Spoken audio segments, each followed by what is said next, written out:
नमस्कार दोस्तों। आज की कहानी एक ऐसे राजा और रानी की है जिसका अंत आपकी सोच बदल देगा। कहानी शुरू करने से पहले अगर आप ऐसी ही दिल छू लेने वाली और शिक्षाप्रद कहानियाँ हर दिन सुनना चाहते हैं तो हमारे चैनल को सब्सक्राइब ज़रूर करें और बेल आइकन दबाना ना भूलें। चलिए शुरू करते हैं आज की कहानी। बहुत समय पहले की बात है। चंद्रपुर नामक एक वैभवशाली राज्य हुआ करता था। वहाँ के राजा विक्रम सिंह अपनी वीरता और न्यायप्रियता के लिए दूर दूर तक प्रसिद्ध थे।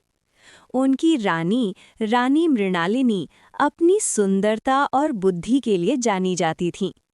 चंद्रपुर की प्रजा सुखी थी और राजा रानी के बीच का प्रेम पूरे राज्य के लिए एक उदाहरण था।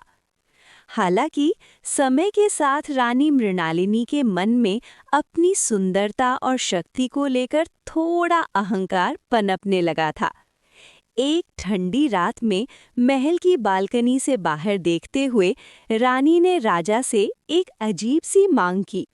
उन्होंने कहा, महाराज, हमारी प्रजा कहती है कि आप बहुत न्यायप्रिय हैं, लेकिन क्या आप मेरे एक सुख के लिए कुछ त्याग कर सकते हैं? राजा ने मुस्कुराते हुए कहा, प्रिय, मांग कर तो देखो। तुम इस राज्य की रानी हो। तुम्हारी खुशी ही मेरा कर्तव्य है। रानी ने महल के ठीक सामने बनी उन गरीब मछुआरों की झोंपड़ियों की ओर इशारा किया जो गंगा किनारे स्थित थीं। उन्होंने कहा, ये झोंपड़ियां मेरे महल के दृश्य को खराब करती हैं। मैं चाहती हूँ कि कल सुबह तक ये यहाँ से हटा दी जाएं और वहाँ एक सुंदर फूलों का बगीचा बनाया जाए। राजा विक्रम सिंह सोच में पड़ गए। वे जानते थे कि उन झोंपड़ियों में रहने वाले लोग गरीब हैं और उनके पास रहने का कोई दूसरा ठिकाना नहीं है। राजा ने रानी को समझाने की कोशिश की। मृणालिनी, वे हमारी प्रजा हैं। बिना किसी गलती के उनका घर छीनना न्याय नहीं होगा। लेकिन रानी अपनी बात पर अड़ गईं।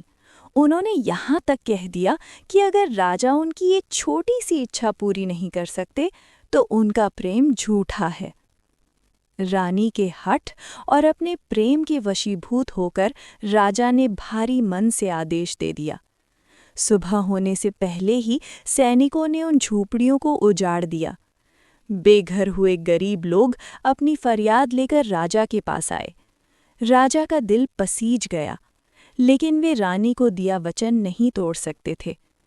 उन्होंने उन गरीबों को शहर के दूसरी ओर जमीन देने का वादा किया, पर उन लोगों के पुश्तैनी घर और यादें मिट्टी में मिल चुकी थीं। रानी बहुत खुश थी कि उन्हें मनचाहा बगीचा मिल गया, लेकिन नियति को कुछ और ही मंजूर था। उसी रात चंद्रपुर पर एक भयंकर प्राकृतिक आपदा आई। तेज तूफान और बारिश के कारण नदी का जलस्तर बढ़ गया और महल का वो हिस्सा जहां रानी का नया बगीचा बना था ढहने लगा। अचानक महल की दीवारें दरकने लगीं।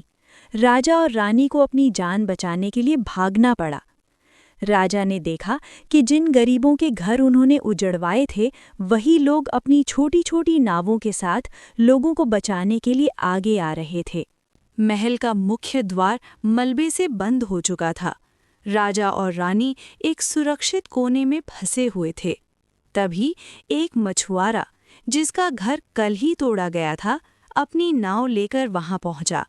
उसने बिना किसी द्वेष के राजा और रानी को अपनी नाव में बिठाया और सुरक्षित किनारे पर ले आया। जब रानी ने उस मछुआरे की आंखों में देखा तो उसे नफरत की जगह केवल करुणा दिखाई दी। उसने पूछा, हमने तुम्हारा घर छीन लिया, फिर भी तुम हमें क्यों बचा रहे हो? मछुआरे ने विनम्रता से जवाब दिया, महारानी, घर ईंट मिट्टी का होता है जिसे फिर बनाया जा सकता है, लेकिन अगर मानवता मर गई तो उसे कोई दोबारा जीवित नहीं कर पाएगा। आप हमारी माता हैं और संकट में माता की रक्षा करना हमारा धर्म है। मछुआरे की इन बातों ने रानी के अहंकार को पूरी तरह चकनाचूर कर दिया। उन्हें अपनी गलती का एहसास हुआ कि महल और बगीचे तो नश्वर हैं, लेकिन आम जनता का आशीर्वाद ही असली धन है। अगले दिन जब तूफान थमा, राजा विक्रम सिंह ने एक ऐतिहासिक निर्णय लिया। उन्होंने राजकोष का सारा धन महल की मरम्मत के बजाय उन गरीबों के पक्के मकान बनवाने में लगाने का आदेश दिया। रानी ने स्वयं अपने सारे कीमती आभूषण उतारकर उन महिलाओं को दे दिए जिनके घर उजड़े थे। रानी ने महल का सुख त्याग दिया और 1 वर्ष तक साधारण वस्त्र पहनकर प्रजा के बीच रहने का प्रण लिया। उन्होंने खुद मिट्टी ढोई और उन गरीबों के घर बनाने में मदद की। इस बदलाव ने उन्हें प्रजा की नज़रों में केवल एक सुंदर रानी से देवी समान बना दिया। राजा और रानी ने सीखा कि असली सत्ता बल में नहीं, बल्कि त्याग और सेवा में होती है। चंद्रपुर राज्य अब पहले से भी अधिक समृद्ध और खुशहाल बन गया। ये कहानी आज भी YouTube और लोक कथाओं में इसलिए वायरल है क्योंकि ये हमें सिखाती है कि अहंकार इंसान को अंधा बना देता है, लेकिन पश्चाताप और सेवा उसे वापस सही रास्ता दिखाती है। शिक्षा शक्ति का सही उपयोग दूसरों को दबाने में नहीं, बल्कि उन्हें सहारा देने में है। सच्चा प्रेम और सम्मान धन से नहीं, बल्कि कर्मों से कमाया जाता है। तो दोस्तों, ये थी राजा विक्रम सिंह और रानी मृणालिनी की वो कहानी जिसने हमें सिखाया कि ऊंचे महलों से कहीं ज्यादा कीमती एक साफ दिल और सेवा की भावना होती है। अहंकार हमें अपनों से दूर कर सकता है, लेकिन पश्चाताप और सही कर्म हमें फिर से सबका चहेता बना देते हैं। अगर आपको आज की ये कहानी पसंद आई हो और इससे कुछ सीखने को मिला हो, तो इस वीडियो को लाइक ज़रूर करें। आपकी एक लाइक हमें ऐसी ही और प्रेरणादायक कहानियाँ लाने के लिए प्रोत्साहित करती है।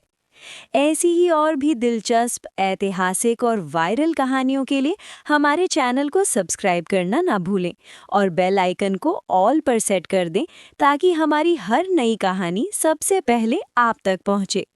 आप इस कहानी के बारे में क्या सोचते हैं, हमें कमेंट करके ज़रूर बताएं और इसे अपने दोस्तों और परिवार के साथ शेयर करें। धन्यवाद।